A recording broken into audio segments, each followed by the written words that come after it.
señalar que una de las grandes inspiraciones para su pensamiento político lo constituyó la terrible experiencia del totalitarismo, que como hemos estado hablando, pues fue una experiencia verdaderamente horrorosa, con consecuencias realmente desastrosas sobre la vida de millones de personas, ¿verdad? Y ella, por supuesto, no escapó a esas consecuencias, ¿verdad?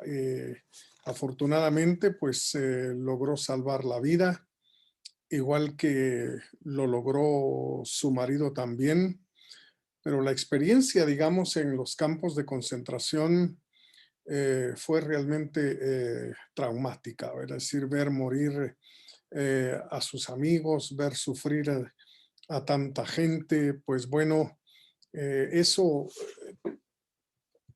influyó enormemente, digamos, en su pensamiento. Ella no afirma, digamos, que el totalitarismo haya sido la fuente de inspiración, pero es obvio, pues, que a lo largo y ancho de su obra, ella tiene siempre un ojo puesto, o más bien los dos ojos puestos sobre esa experiencia que cayó sobre Europa, por un lado con el comunismo soviético a partir de 1917 y luego también el totalitarismo alemán a partir de 1933. Entonces, es obvio pues que su análisis, su preocupación, su pensamiento, tratando de comprender y de entender lo que había ocurrido y lo que estaba ocurriendo, contribuyó definitivamente a articular su pensamiento político. Y ella proporciona ciertas características que considera son propias de un régimen totalitario. Y entre esas características, dice Arendt, es que todo llega a considerarse como político, ¿verdad? Entendiendo aquí político como asociado al monopolio de la fuerza, que es precisamente el gobierno. Eso se entiende aquí por político, ¿verdad? Entonces todo está estrechamente relacionado aquí con el gobierno como monopolio del poder. Ya se trate de la justicia, ya se trate de la economía, la ciencia, el derecho, la educación, etcétera. Es decir, se considera que todo está estrechamente relacionado, íntimamente relacionado con lo político, entendiéndolo, como ya dije, como relacionado con el poder, digamos que más que el poder, la fuerza que identifica precisamente al gobierno. Bueno, en segundo lugar, señala que el totalitarismo pues es un tipo realmente de gobierno completamente distinto a las tiranías. Ella incluso, digamos, recuerda que algunos tiranos en los tiempos pasados no fueron tan malos, ¿verdad? Algunos incluso llegaron a ser bondadosos y a tratar a sus pueblos, pues si no digamos con mano bondadosa y caritativa, pues no fueron realmente tan salvajes, por decirlo así, algunos tiranos del pasado. Pero digamos, aparte realmente de eso, también señala que algunas tiranías en el pasado pues se justificaron, digamos, por el triunfo militar, por conquista, por deseos imperialistas, por querer apropiarse, digamos, de ciertos recursos naturales. En fin, las razones pues fueron muy variadas para justificar los gobiernos tiránicos. pero los totalitarismos, especialmente el totalitarismo marxista y el totalitarismo alemán, pues se justifican a sí mismos en una supuesta ley absoluta. Ya se trate, digamos, de las leyes que gobiernan la historia, o la ley, digamos, de la vida, muy, digamos, muy identificado esto último con el pensamiento darwiniano, que no hay que olvidar que influyó enormemente el pensamiento de Adolf Hitler, pues, ¿verdad? La vida, pues, como ley manda y ordena que el mejor, que el más fuerte y el más capacitado, pues, sea realmente el que sobreviva y los demás, pues, están destinados sencillamente a morir. Y entonces esa justificación en una supuesta ley absoluta, dice Hannah Arendt, es otra de las características del totalitarismo. Y una tercera, digamos, característica del totalitarismo es que parece, pero solo parece, animar a la acción. Pero en realidad, dice Hannah Arendt, lo que vemos son movilizaciones de mucha gente y, por supuesto, movimientos de carácter masivo. Y entonces, dice Arendt, realmente solo se da la apariencia de que hay acción en un régimen totalitario, pero lo que hay realmente es un mero activismo, ¿verdad? Porque obviamente la acción tiene que ver con el ser humano individual, tiene que ver con un mundo en común, tiene que ver con la vida en común, pero eso realmente ha sido eliminado en un régimen totalitarista, dado que, como dijimos, todo gira alrededor del poder absoluto del gobierno. Y entonces se trata más bien de un mero activismo, pero no de acción estrictamente hablando. Y Arendt también señala que en un gobierno totalitario, en un régimen totalitario, lo que se da es un predominio del discurso, ¿verdad?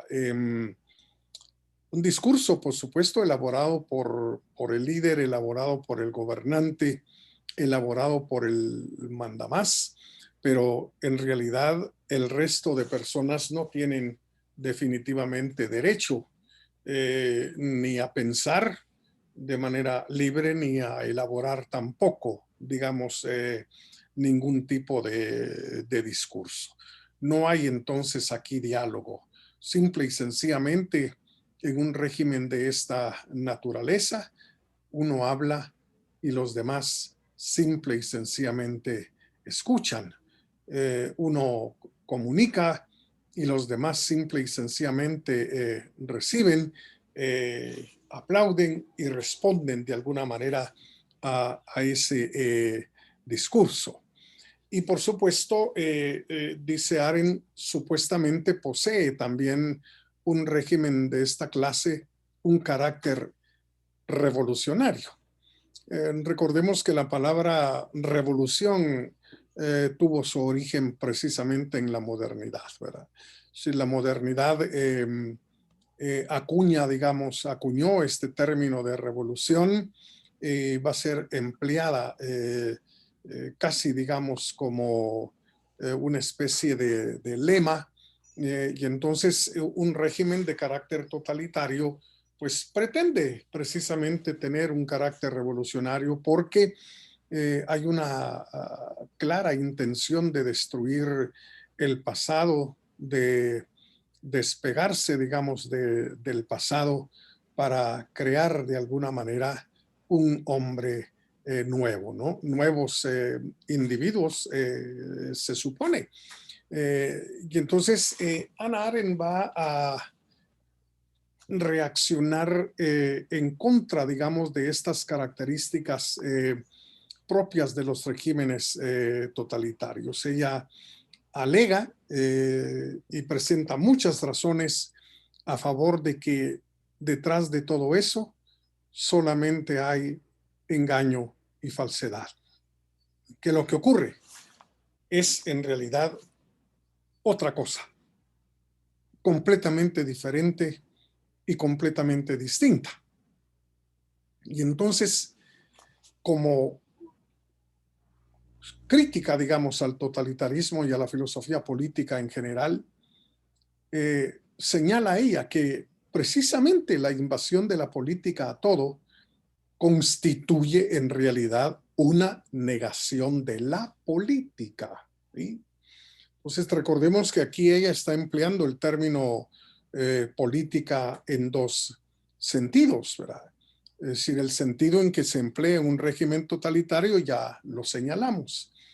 Tiene que ver con que todo se relaciona con el poder omnímodo del Estado, del gobernante más que todo, y entonces eso lo considera ella una negación rotunda de la política. En este segundo caso, política significa aquello que los ciudadanos realmente por un lado piensan y por otro lado lo que los ciudadanos también hacen, porque aquí el discurso y la acción van perfectamente de la mano, dice Arendt, exactamente como ocurrió, digamos, en la polis antes del advenimiento de la filosofía de Platón, en la cual pues los ciudadanos se reunían para poder hablar, para poder charlar sobre lo que ocurría en la polis, sobre sus problemas, sobre las experiencias por las cuales estaban atravesando e intentaban definitivamente ciertas líneas de acción para su solución. Y entonces, obviamente, al reducirlo todo, digamos, al gobierno, se está negando rotundamente esa vida ciudadana que tiene que ver con el mundo que nos es común, que tiene que ver con la vida que nos es común y que está relacionado, por supuesto, con todos aquellos acontecimientos que afectan la vida de cada ciudadano y a cada ciudadano de una manera muy particular. Entonces, el hecho, digamos, de que el totalitarismo haya invadido, digamos, todo con ese gobiernismo, pues definitivamente fue una negación de lo que ella entiende por la real y verdadera política. Porque, digamos, como ya lo señalamos, la política, entre comillas, enfatiza sobre todo el rol del gobierno y, por supuesto, la idea del mando y la obediencia. Esta última cuestión, por supuesto, fue totalmente extraña, totalmente ajena a la experiencia de la polis, insisto, antes del aparecimiento de la filosofía platónica. Los ciudadanos realmente de la polis no tenían, digamos, en su mente esa idea de que uno debe mandar, uno debe ordenar y los demás pues simple y sencillamente someterse y obedecer, ¿verdad? Es decir, esta idea de que no se puede vivir en sociedad, que no puede haber una vida política estrictamente hablando sin la existencia del gobierno, pues es algo completamente ajeno, dice Arendt, a la tradición política, a la filosofía política que en Occidente se ha cultivado desde Platón hasta nuestros días, pero que para los ciudadanos antes de Platón era algo rotundamente extraño, algo totalmente desconocido, ¿verdad? Y por supuesto quisiéramos con ella enfatizar esta cuestión de que la idea fue precisamente desarrollada por Platón, dirá Hannah Arendt, ¿no? A raíz del juicio que se le armó a Sócrates, Platón realizó toda una interpretación de lo que le había sucedido al filósofo que derivó precisamente en ideas totalmente contrarias a las ideas que la vida de la polis pues tenía antes y a las ideas que el mismo Sócrates realmente sostenía. Voy a compartir con ustedes aquí de la condición humana algunos párrafos. El primero vamos a ubicarlo en la página 243, donde Hannah Arendt dice lo siguiente: Platón fue el primero en introducir la división entre quienes saben y no actúan y los que actúan y no saben, en lugar de la antigua articulación de la acción como comienzo y realización, de modo que saber qué hacer y hacerlo se convirtieron en dos actividades completamente diferentes. Es decir, que para ella Platón es el gran responsable de haber prácticamente dividido a los ciudadanos en dos categorías. La categoría de aquellos que saben, es decir, el filósofo rey, de aquellos que saben pero no actúan, ¿verdad? Y aquellos que actúan pero no saben nada, es decir, los ciudadanos comunes y corrientes, las personas de a pie, como decimos común y corrientemente. Entonces, de este modo, dice Platón, acabó, terminó realmente con aquella articulación de la acción en la cual, por un lado, el comienzo y la realización iban realmente de la mano, entendiendo, digamos, que para ella la acción es precisamente todo aquello que un ser humano que viene a este mundo lleva a cabo y que tiene que ver precisamente con los comienzos, el comienzo de una nueva vida, una vida distinta, diferente a todas las vidas que han existido y que existen en el momento en que alguien viene a este mundo, ¿no? Entonces, no solo la acción era considerada como un comienzo, sino también como la realización. Es decir, que antes se aceptaba perfectamente bien el hecho de que saber qué es lo que se tiene que hacer y llevarlo a cabo era una y la misma cosa. Es decir, así era la experiencia con los ciudadanos en la polis antes del advenimiento de la filosofía platónica.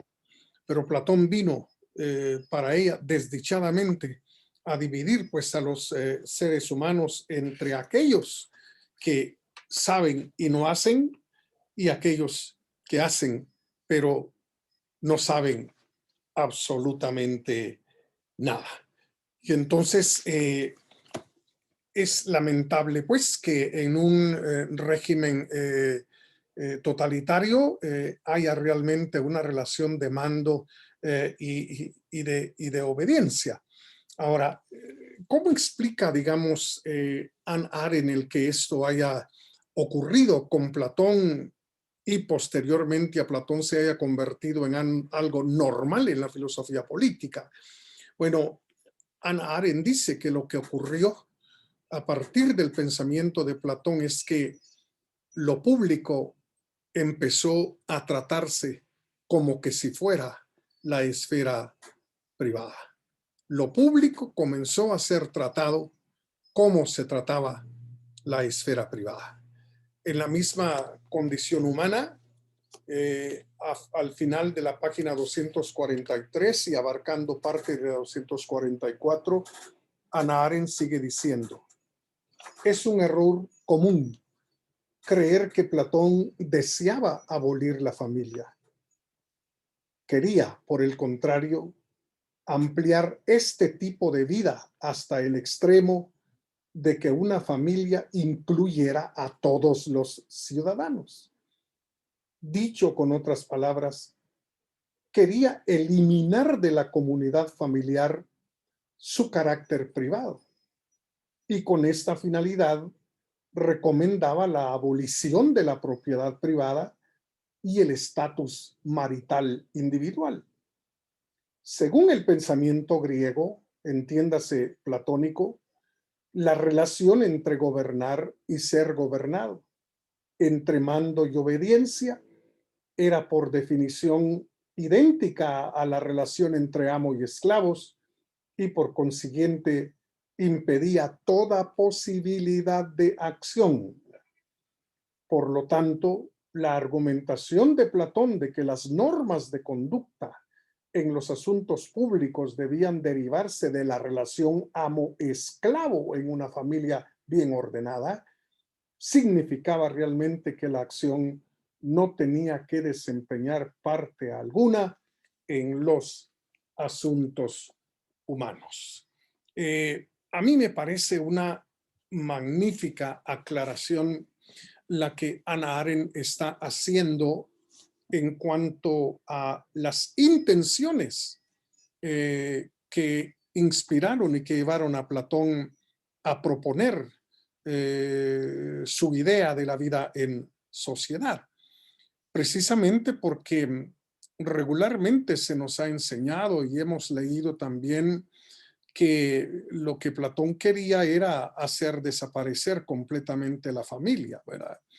Pero en el fondo, dice Hannah Arendt, lo que podemos realmente ver es que lo que Platón hizo fue colocar las relaciones familiares como propias de la vida en sociedad en términos generales, porque así como el padre tiene la capacidad dentro de la familia de mandar, de ordenar, porque hay realmente una relación de desigualdad allí, ¿verdad? Es decir, las relaciones en una familia son asimétricas, ¿verdad? El padre manda, el padre ordena, sobre todo en la experiencia griega de entonces, ¿verdad?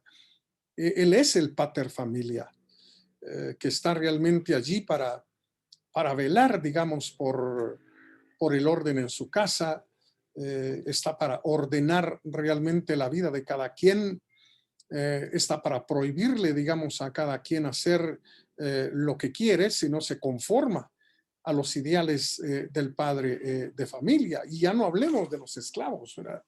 Si los esclavos en el contexto de una familia bien ordenada, dice Arendt, pues no tenían vida propia, no tenían capacidad de acción, eran, como lo dijo Aristóteles, simples herramientas. Y entonces, para Arendt, esta idea de la vida familiar fue la que trasladó Platón a la vida en sociedad, de tal manera que el gobernante realmente como un padre sabio es el que entiende, es el que comprende, es el que tiene todo el conocimiento, ¿no? Y los demás, tanto los hijos menores de edad, que son niños, que son pequeñitos y que están realmente bajo su tutela, tanto como los mismos esclavos, lo único que tienen que hacer es simple y sencillamente someterse y obedecer, porque se supone que él es realmente quien sabe a dónde va a dirigir la vida de su propia familia, procurando su bien y su bienestar, ¿no? Y entonces creo que es una excelente aclaración de esa idea platónica sobre la familia, lo que Arendt está haciendo al pasar revista a los orígenes de lo que estaba realmente ocurriendo en los regímenes totalitarios en ese momento en Europa.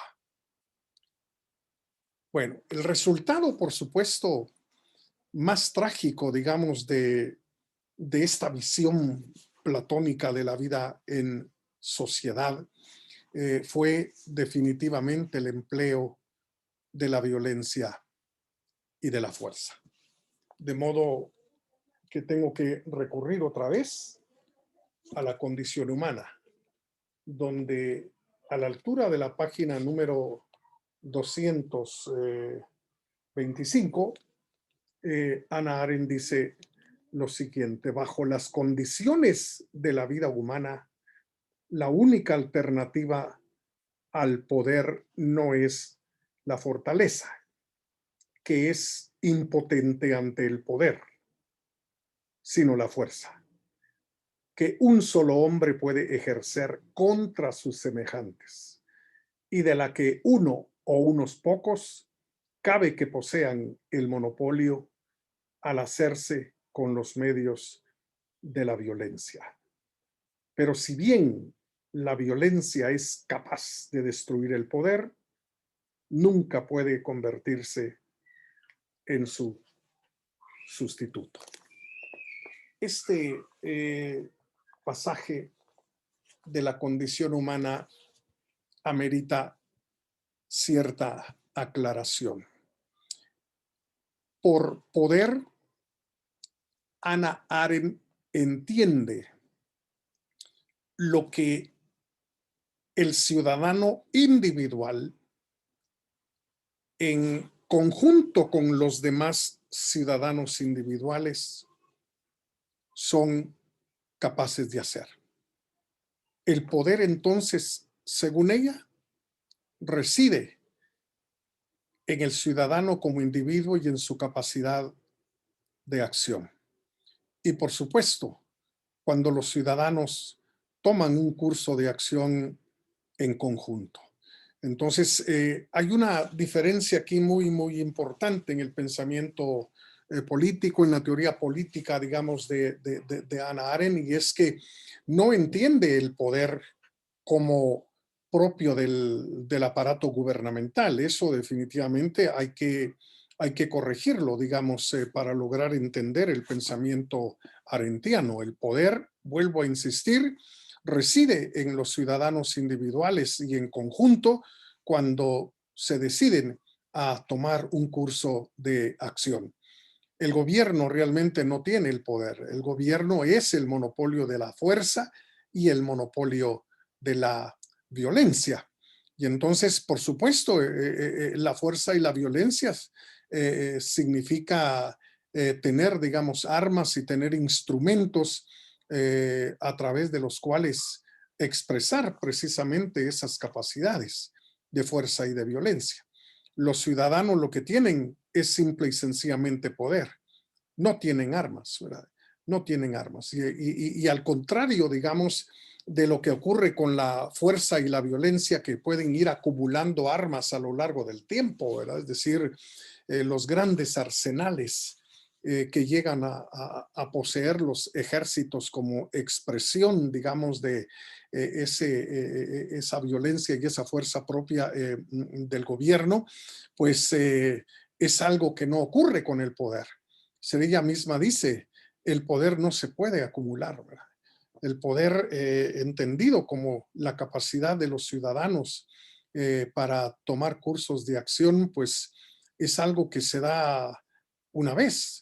Incluso desaparece en el momento en que los mismos ciudadanos de alguna manera se disgregan y dejan realmente de actuar en común. Y entonces es lamentable, dice Arendt, que el énfasis, digamos, en el aparato de violencia y el aparato de fuerza, pues haya conducido a el empleo, digamos, de armas y de instrumentos para someter precisamente a los seres humanos, ¿no? Entonces, ella termina diciendo, como acabamos de leer, pero si bien la violencia es capaz de destruir el poder, nunca puede convertirse en su sustituto. Es decir, la fuerza podrá estar allí, pero también es algo que no va a durar para siempre. Ella misma dice, pues, que los regímenes totalitarios, al emplear la violencia y la fuerza, están cavando su propia tumba, porque más tarde o más temprano tendrá que desaparecer eso ante el poder que implica la acción de los seres humanos individuales y concertados para llevar a cabo líneas de acción. No deja de ser muy interesante también esta diferencia que Hannah Arendt radica. Y ya lo hemos dejado en claro, pues que el poder radica en la acción unida a la palabra. Ahí se me escapó la página, pero déjenme Déjenme ver si logro descubrir dónde está. Vamos a ver. Eh, bueno,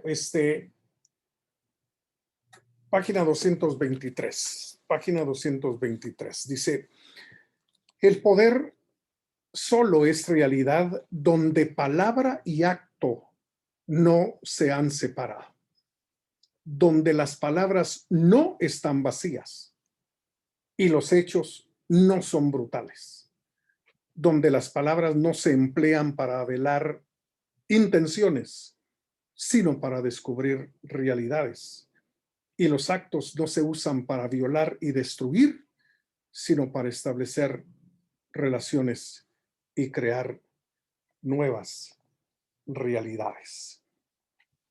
De nuevo, la unión entre lexis y praxis. La palabra unida a la acción. Eso que siempre fue visto de esta manera en la polis antes de Platón, donde la palabra, dice ella, se utiliza más bien no para velar, ni para mentir, ni para encubrir, sino simple y sencillamente para comunicar el descubrimiento, digamos, de ciertas realidades, y donde las acciones no están conducidas a la destrucción o a la supresión del otro, sino a crear simple y sencillamente nuevas realidades y nuevas condiciones. Entonces, el poder, como ya dijimos, está estrechamente unido, estrechamente arraigado a la acción cuando ésta va estrechamente unida a la palabra. Y eso siempre se va a dar en la acción humana individual, ¿verdad? Entonces, esa palabra y esa opinión, por supuesto, le pertenece a cada cual, ¿verdad? No es como en los regímenes totalitarios donde solo uno habla y los demás escuchan. No, es decir, la política propiamente hablando como una auténtica realidad, pues es sencillamente una comunicación permanente entre los ciudadanos y por supuesto una toma de acción entre todos para llegar a solucionar los problemas y las dificultades que se puedan presentar en ese mundo común. En esta obra que tengo por acá, que es una antología, la pluralidad del mundo.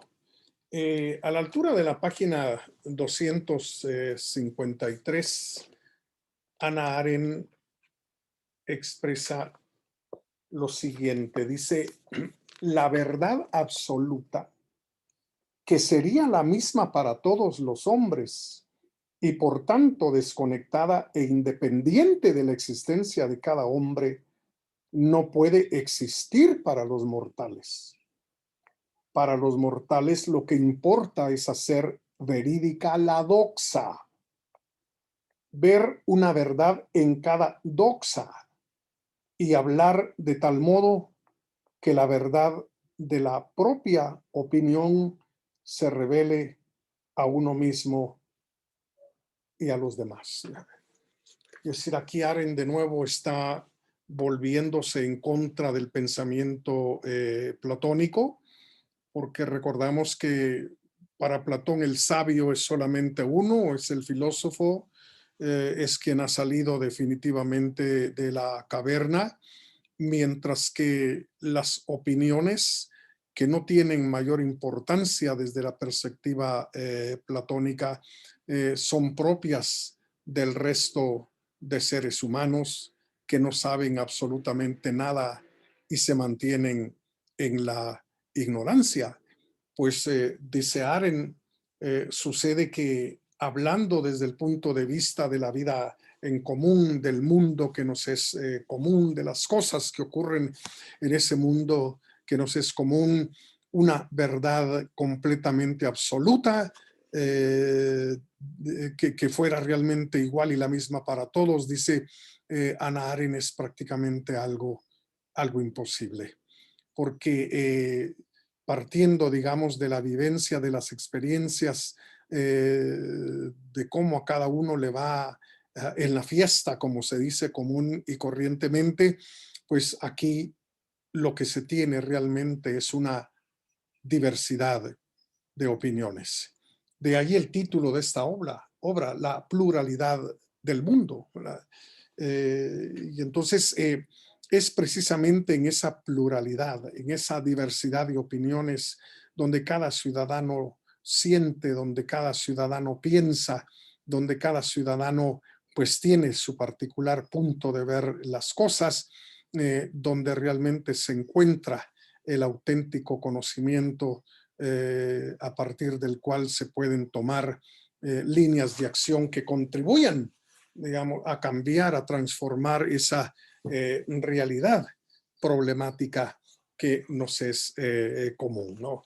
Entonces aquí, desde el pensamiento arendtiano, es precisamente con Platón y a raíz del pensamiento de Platón que la filosofía política en Occidente va a promover, digamos, la idea de un experto, uno que sabe, uno que entiende cómo realmente debe organizarse la vida en sociedad, cómo conducir, digamos, la vida de millones y millones de seres humanos sin importarle definitivamente para nada las opiniones variadas que pudieran existir entre la ciudadanía, ¿verdad? Entonces es algo verdaderamente lamentable aquí el que se imponga, pues, un tipo realmente de saber por encima de los saberes individuales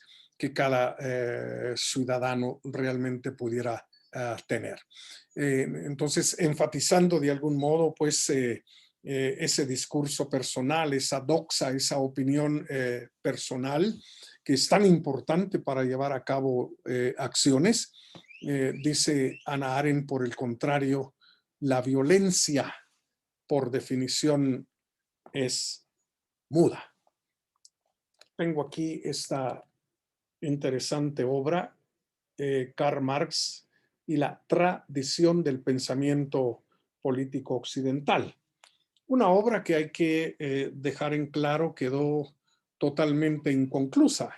Este era un proyecto, digamos, mucho mayor, pero se quedó realmente en unas pocas páginas, es alrededor de 60 páginas aproximadamente. En eso quedó realmente esta obra que estaba pensada para hacer un volumen mayor. Y debo aclarar lo siguiente, ella abandonó precisamente este proyecto cuando descubrió que en realidad el totalitarismo marxista no se debía directa y exclusivamente al pensamiento de Karl Marx, sino que se remontaba hasta el pensamiento platónico y de ahí, digamos, el énfasis que ella ha hecho aquí y allá en el pensamiento de Platón y en Platón como el responsable de haber colocado, digamos, a la filosofía política en Occidente en el camino de derivar más tarde o más temprano en regímenes de carácter totalitario. Pues en esta obra, que quedó muy breve a la altura de la página número 34, Hannah Arendt dice lo siguiente: pues la violencia, a diferencia de todos los otros tipos de acción humana, es muda por definición. Porque definitivamente no anda con explicaciones, no anda realmente tras el convencimiento, sino simple y sencillamente procura el sometimiento. Entonces, en la Grecia realmente antigua esto resultó completamente extraño, es decir, para el pensamiento griego antes de Platón resultaba totalmente extraño que a una persona se le sometiera, se le obligara realmente a aceptar un punto de vista. Eso era totalmente extraño. Solo déjenme ver si tengo algo más aquí. No. Bueno, decía que era totalmente extraño para el pensamiento de los ciudadanos en la polis antes de Platón, pues el uso realmente a la fuerza y a la violencia. Ellos esperaban más bien que se recurriera al convencimiento, que se recurriera definitivamente a los argumentos, eh, pero no, digamos, a someter por la vía de la fuerza al otro, a nadie en realidad. Porque hay que recordar que la base, digamos, y el fundamento de todo esto en el pensamiento griego antes de Platón era realmente la amistad. Aquí en la página 186 de la pluralidad del mundo, dice Hannah Arendt lo siguiente: para el modo de pensar griego, obligar a las personas a través de la violencia, mandar en vez de persuadir, eran formas prepolíticas para tratar con la gente cuya existencia estaba al margen de la polis, del hogar y de la vida familiar. Con ese tipo de gente en la que el cabeza de familia gobernaba con poderes despóticos e indisputados, o bien con los imperios bárbaros de Asia, cuyo despotismo a menudo se señalaba como semejante a la organización de la familia. Entonces, está claro, digamos, para el pensamiento arendiano que el uso realmente de la fuerza y de la violencia para someter en lugar de dialogar fue algo dominante en la filosofía política desde Platón hasta nuestros días. Y el mando, digamos, y la obediencia, vuelve a repetir ella, era algo considerado como formas prepolíticas, más bien relacionadas con la vida del hogar, la vida familiar, donde el cabeza de familia gobernaba, como ya lo hemos dicho, con poderes despóticos indisputados, pues, ¿verdad? Y entonces ha sido, digamos, algo completamente desafortunado que el pensamiento político en Occidente se haya ido desarrollando y gire eh, en relación a la esfera, digamos, de la violencia y del uso de la fuerza y se haya abandonado realmente esa tendencia hacia el diálogo. Muy bien, yo quisiera dejar estas reflexiones aquí en este punto. No sé